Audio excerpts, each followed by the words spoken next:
Clasificación A. Apto para todo público.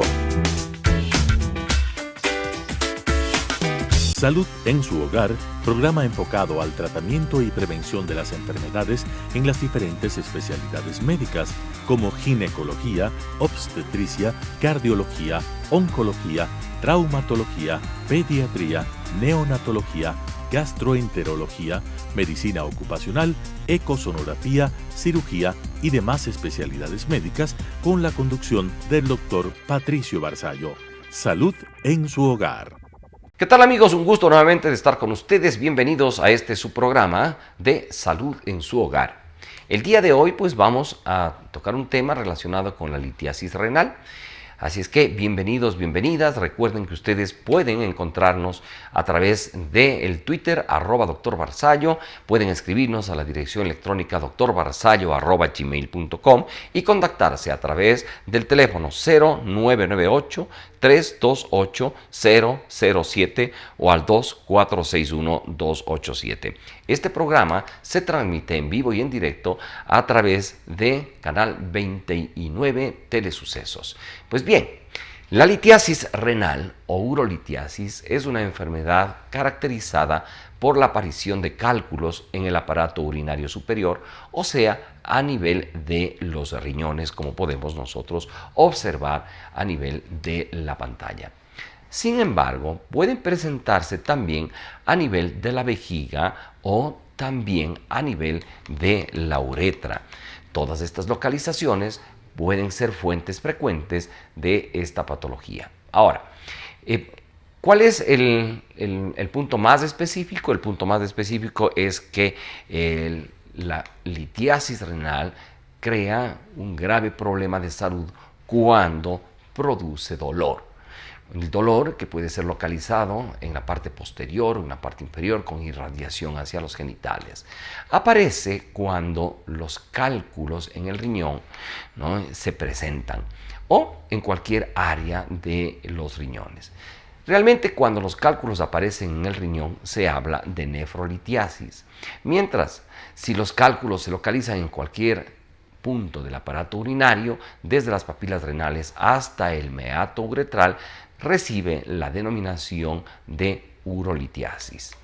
La litiasis renal, ¿no?, pueden presentarse frecuentemente alrededor del 12% de la población, con predominio en el sexo masculino y una alta tasa de recidivas, alrededor del 50%.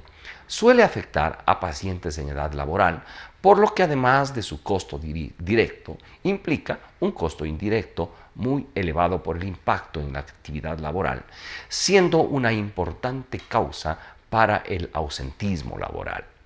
La urolitiasis no es una enfermedad nueva, es tan antigua como la humanidad y hay evidencias de cálculos urinarios en momias y tumbas de todas las civilizaciones. Como vemos en la pantalla, pues la urolitiasis puede ser una litiasis localizada a nivel de los riñones, que se conoce como nefrolitiasis, o una urolitiasis cuando es generalizada. Incluso en los tratados médicos más antiguos existen descripciones y tratamientos para los cálculos renales.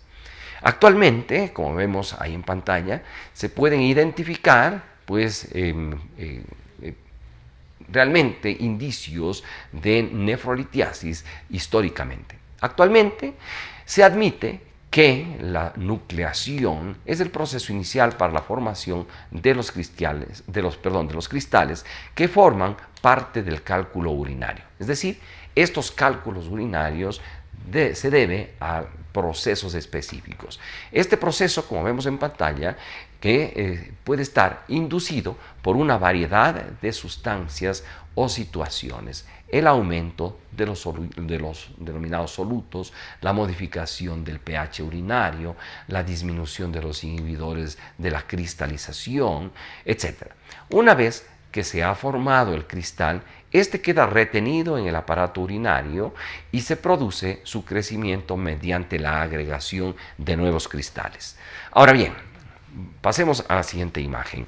Como ya se ha mencionado en antelación, en función de la composición química de los cálculos urinarios se dividen en 5 grupos.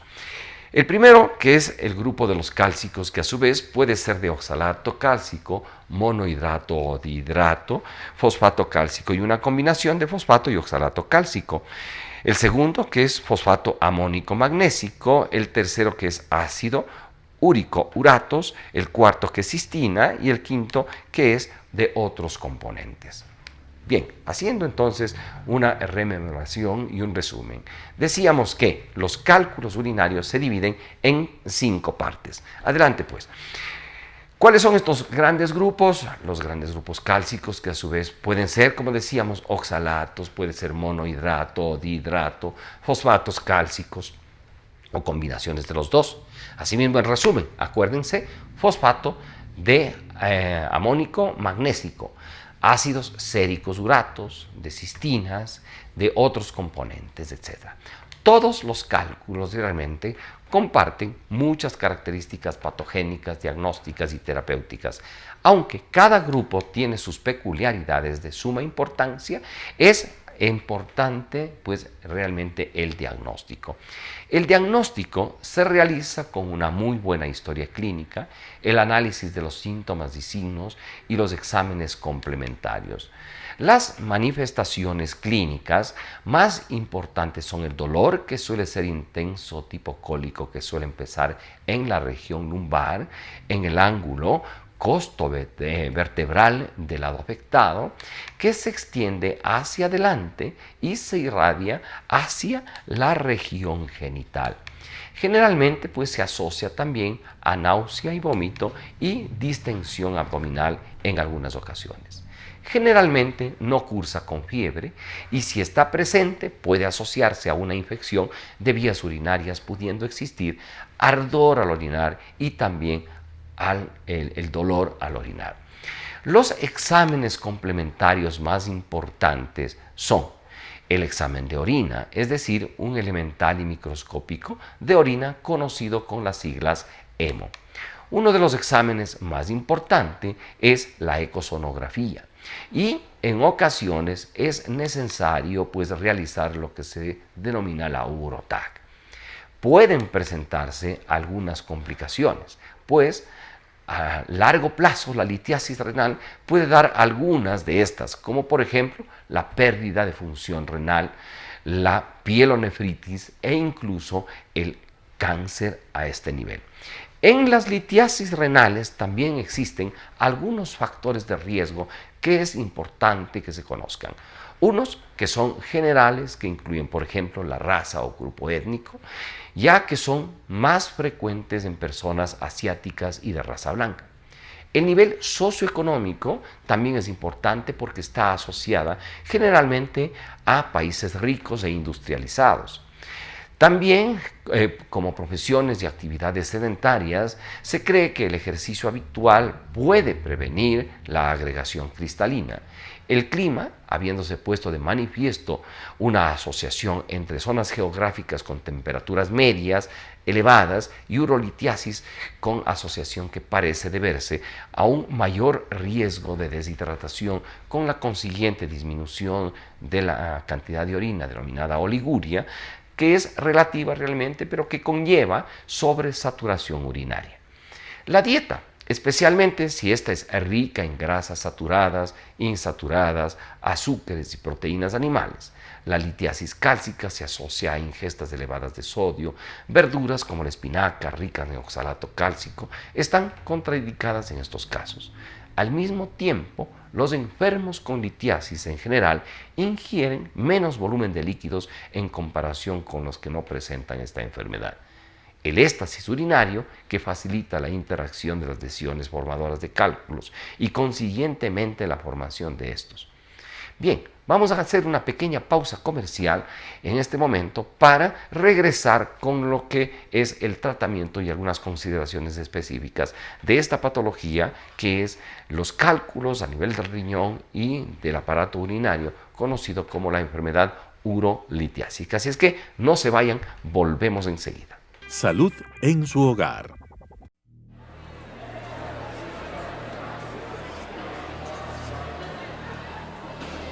y dos amigos llegaron y empezaron a discutir. Hola, linda. ¿Qué tal? ¡Hola! ¡No! ¡Ojo!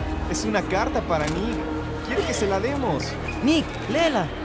Que la lea, que la lea, que la lea, que la lea, que la lea, que la lea, que la lea, que la lea, que la lea, que la lea, que la lea, que la lea, que la lea, que la lea. Oye, creo que este papel es tuyo.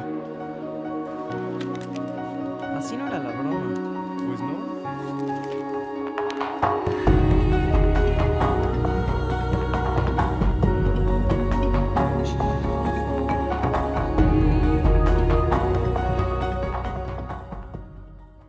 Salud en su hogar.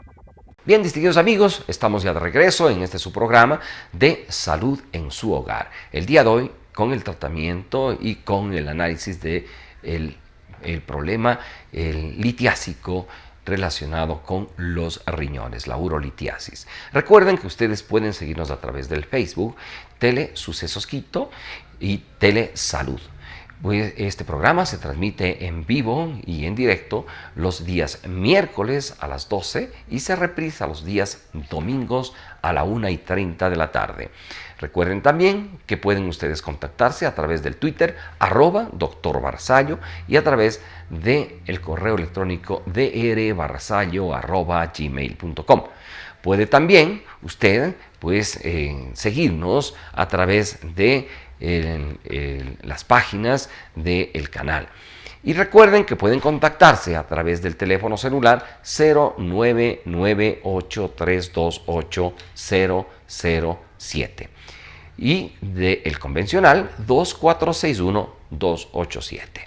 Todos estos métodos de comunicación están a su disposición para que ustedes puedan estar en contacto con nosotros. Si tiene alguna pregunta que realmente amerite una urgencia, una emergencia, colóquenla en el Facebook, en el Twitter o simplemente en el WhatsApp urgente para dar prioridad a sus contestaciones. Todas las preguntas serán contestadas y realmente las que lleguen a través de WhatsApp serán contestadas máximo en el término de 48 a 72 horas y las que sean emergentes o urgentes pues serán contestadas de forma inmediata. Ahí usted coloca y nosotros urgente o emergente o emergencia simplemente y daremos prioridad a sus preguntas. Ahora bien, vamos a lo que significa el tratamiento. El tratamiento está enfocado a eliminar los cálculos, los mismos que pueden realizarse por métodos quirúrgicos asociados a la destrucción interna de los mismos o por medio de liptotripsia o por cirugía endoscópica o abierta para extirpar los cálculos. Y cuando existen complicaciones se deberá tratar las mismas, ¿no? Es decir, cualquier complicación que exista, si es que existen, por ejemplo, complicaciones infecciosas, se tratará las complicaciones infecciosas, además del tratamiento del dolor, obviamente, pues, y si es que existe algún otro factor de riesgo o alguna otra complicación, pues se tratarán este tipo de complicaciones. Es decir, el tratamiento puede ser un tratamiento clínico o puede ser un tratamiento quirúrgico intervencionista, endoscópico o simplemente con la destrucción de los mismos que se denomina liptotripsia. Muchas veces se necesitan tratamientos complementarios, es decir, clínico asociado a liptotripsia y cuando estos no se rompen y no son expulsados, puede ser necesario la extracción a través de la endoscopía, como por ejemplo por la introducción de aparatos específicos como las canastillas que llegan hasta el cálculo, lo atrapan y se los puede extraer. O a veces es necesario la cirugía abierta, ¿no? Para la extracción de los cálculos en cualquiera de los niveles en donde se encuentren. Bien, distinguidos amigos, pues en esta etapa del programa les vamos a invitar para que nos acompañen en el consultorio virtual. Así es que sus preguntas son bienvenidas en este segmento.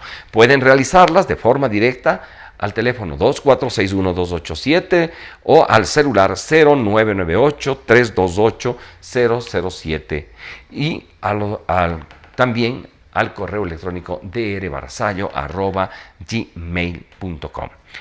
nos llega una pregunta que dice, ¿qué examen me puedo hacer para detectar malformaciones durante el embarazo? Bueno, aunque no está la pregunta dirigida específicamente al tema que estamos tratando, es decir, de la litiasis renal, sin embargo, pues debes saber que, en primer lugar, es posible detectar factores de riesgo y es posible también identificar con exactitud si es que hay o no hay una patología relacionada con malformación congénita.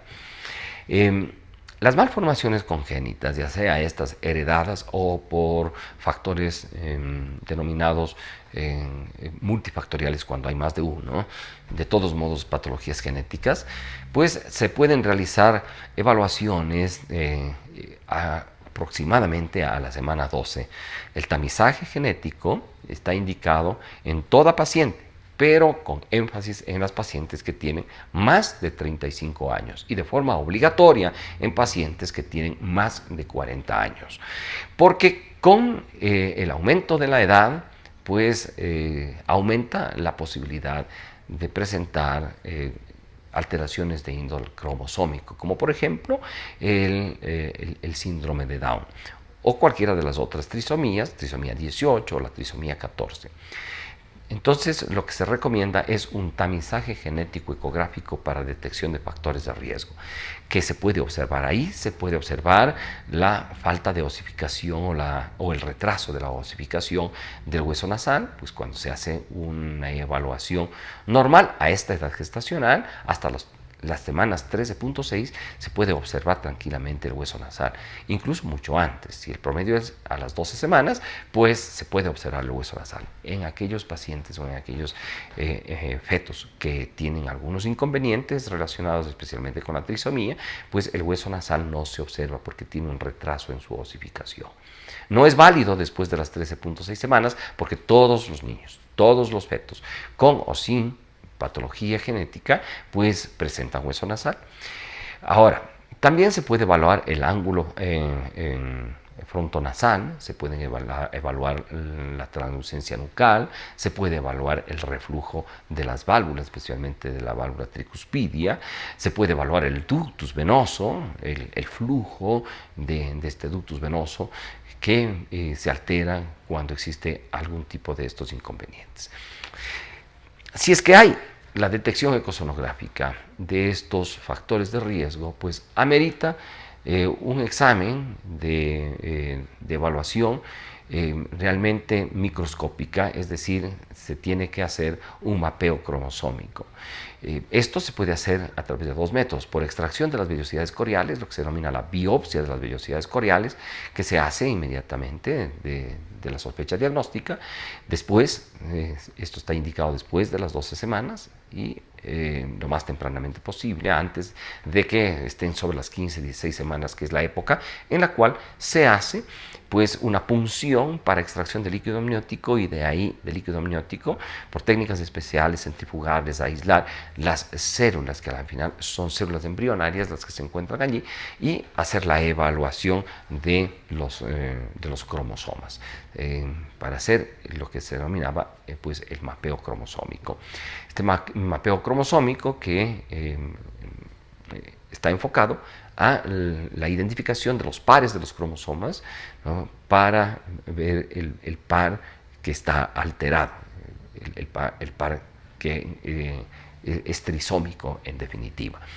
También se pueden hacer evaluaciones mucho antes de la ecosonografía, las evaluaciones que se denominan bioquímicas. Esto es importante que ustedes sepan, que no solamente se hace una evaluación aislada, sino que tiene que ser una evaluación combinada. Se recomienda, pues, cuando hay factores de riesgo, antecedentes en mujeres jóvenes o en mujeres sobre los 35 años de edad, hacia las 11 semanas hacer las pruebas bioquímicas. Y luego, pues, hacer la prueba ecosonográfica, en donde se tiene como objetivo, pues, identificar los factores de riesgo. Hay muchas fórmulas, muchas tablas que se aplican para ver el factor de riesgo en función de las semanas de gestación, en función de la edad, etc. Así es que este es lo que se denomina, pues, el mapeo cromosómico, básicamente para detectar las malformaciones congénitas. Bien, vamos con la siguiente pregunta. Dice, ¿las infecciones de vías urinarias causan eyaculación precoz? No hay una relación directa realmente entre lo que es la eyaculación precoz con la infección de vías urinarias. ¿Puede la infección de vías urinarias determinar alguna relación indirecta con la eyaculación precoz, ¿no? Por la urgencia miccional, por el ardor miccional, etc. Pero no es una causa directa. La eyaculación precoz tiene dos grandes grupos realmente que están relacionados con la etiología. Uno, especialmente en los pacientes jóvenes, que es la parte psicológica, la interrelación inadecuada de pareja, etc. Y la otra que está relacionada generalmente con pacientes mayores de 50 años y con pacientes de la tercera edad, que son las causas orgánicas. La gran mayoría, tanto en el grupo de jóvenes, adultos y adultos mayores, pues están relacionadas con patologías o simplemente con alteraciones de interrelación de pareja, es decir, psicológicas más que orgánicas. Sin duda alguna, pueden existir también concomitantemente las dos. En un mínimo porcentaje se presentan las dos y es menester pues hacer un diagnóstico específico de la causa de la eyaculación precoz para aplicar el tratamiento específico, ya sea con la ayuda de terapéutica psicológica o ya sea pues tratando las infecciones o las patologías que pueda tenerse como base o como factor coadyuvante o como factor de riesgo de la eyaculación precoz. Así es que las infecciones per se no tienen una relación directa con la eyaculación precoz. Bien, vamos con la siguiente pregunta. ¿Qué es el estradiol? Bueno, el estradiol pues es en definitiva los estrógenos, la hormona de la mujer, ¿no? Esta hormona es importante evaluarla cuando hay alteraciones fisiológicas que nos puedan guiar a una variación del estradiol. Es un examen muy sencillo que se hace una determinación en sangre y es muy importante cuando existe patología ginecológica o en su defecto cuando está la mujer en etapa climatérica, es decir, cercana a la menopausia o pre o post menopausia, en donde pues el estradiol se encuentra bajo. Siempre es importante evaluarlo en consideración y en interrelación con la fecha de su última menstruación, porque recuerden que en el ciclo hay variaciones dependiendo del día del ciclo de esta hormona y entonces es importante evaluar en el momento en que se ha tomado la muestra versus la etapa pues obviamente del ciclo menstrual. Bien, distinguidos amigos, amigas, un gusto haber compartido con ustedes pues tanto este tema como estas preguntas de interés colectivo. La invitación como siempre para que nos acompañen en su canal 29 Telesucesos, también a través de canal 73 en cable y obviamente por las redes sociales. @Dr. Barazallo en Twitter, Telesucesos Quito, Telesalud. Recuerden, insistimos, que este programa se transmite los días miércoles a las 12 del día y los días sábados a la 1:30 en la tarde. Pueden ustedes también llamarnos a los teléfonos 0998-328-007 o al 2461-287. Será un gusto pues estar en contacto con ustedes. Me despido con la invitación para que nos acompañen en el próximo programa. Hasta entonces.